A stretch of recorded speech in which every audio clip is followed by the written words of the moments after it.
我认识一个剧组造型师，我和他特别有缘分，每一年都会在不同的组遇到一次。今年9月我去一个剧组定妆的时候又遇见他了，他给我介绍了他的老板。其实我有点意外啊，因为在我的印象里，服化老大是很少出现在现场的，他们一般都是手底下好几个团队分布在不同的摄制组，服化老大只在前期出方案或者特别重要的时候出现一下，其他时候都是在远程运筹帷幄。我就问他说，是不是最近行业复苏了呀，活特别多，人手不够，所以老大都亲自下场去做头发？老板说不是啊，是因为活太少了，养不起那么多员工，只好把员工都遣散了，有活自己干。我回想起这几个月好像还在片场见过亲自扛器材的灯光老大和场务老大，大概都是因为这个缘故。包工头们生意不好了，还可以精简员工自己亲自下场搬砖，那这些被精简的员工都去干嘛了呢？哎呀，我说说咱们这些没戏拍的演员都去干嘛了吧。有一部分去专职拍信息流了，现在品牌和企业挺时髦，自己在社交平台上做账号的，拍一些定制的小短剧，虽然是广告性质的，但是剧情上有连续，所以演员必须固定下来。我认识个演员刚签了一个猫粮的品牌，他和他搭戏的猫演员签了一个长期的合同，就是一段时间内是不能离职的，而且也不能拍竞品。还有不少呢去直播卖货了，从奢侈品啊到医美啊到茶叶到汽车，什么都卖。有的是入职了品牌，有的是入职了代销公司，一天播4个小时，一个月播24天。我去问了一个转战直播的演员，问他感觉怎么样啊？他是嗓子全哑了，但他说他很庆幸在去年刚发现片子越来越少的时候，就毫不留恋的选择去了直播。如果要是耗到现在，就是没戏拍没活干。还有更多的人去拍竖屏剧了。其实戏少了以后啊，一个剧组从制片到演员，从厨子到司机全都失业了，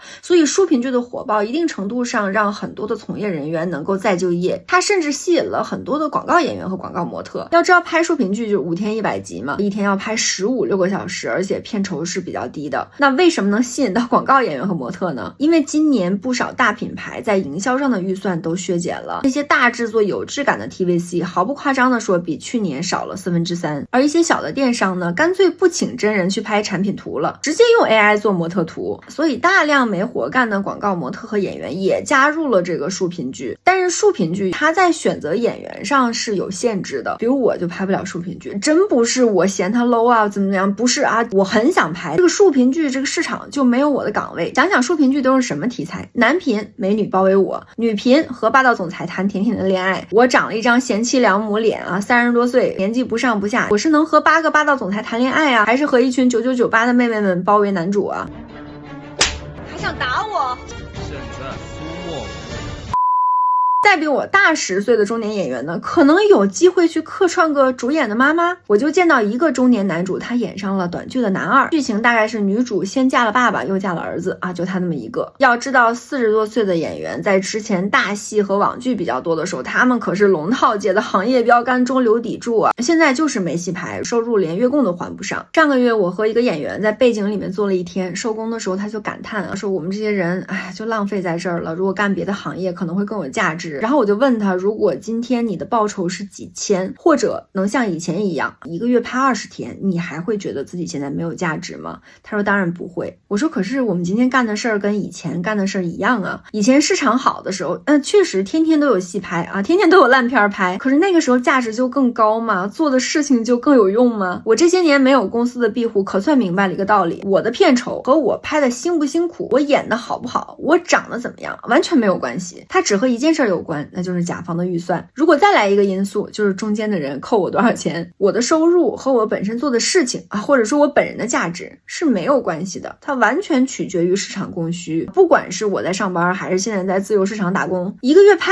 20天的我和一个月拍2天的我啊，都是同一个我，出差住星级酒店的我也不比现在蹲在路边吃盒饭的我多创造多少价值。所以我觉得在这个看不清前路的当下吧，不管是拥抱变化还是原地躺平，最不该做的就是谴责自己啊，觉得自己没用没价值，才找不到工作挣不到钱。因为不管是投资人没钱了，还是大家不喜欢去电影院了，还是说 AI 来了，这些都不是我们能控制的事情。最后呢，想和大家分享一段话，失业问题终于开始越来越严重了，成百万人被赶出了工作岗位。当工厂的大门在他们身后砰然关上时，他们陷入了极度的绝望和惭愧的心情中，自我的优越感随着粉红色的解雇单而丧失殆尽。但失业并不是由于个人懒惰或者道德败坏，而是由于一种个人无法控制的巨大力量所造成的结果。财富的恶性分配、鼠目寸光的投资、泛滥成灾的投机、愚蠢的贸易政策、无能的政府，是这种种的原因造成了失业问题，而不是由于被解雇工人本身的弱点。在大多数情况下，惭愧的心情是天真的，无需有的。来自托夫洛的《第三次浪潮》出版于1983年，而这段文字呢，描述的是1930年的美国大萧条。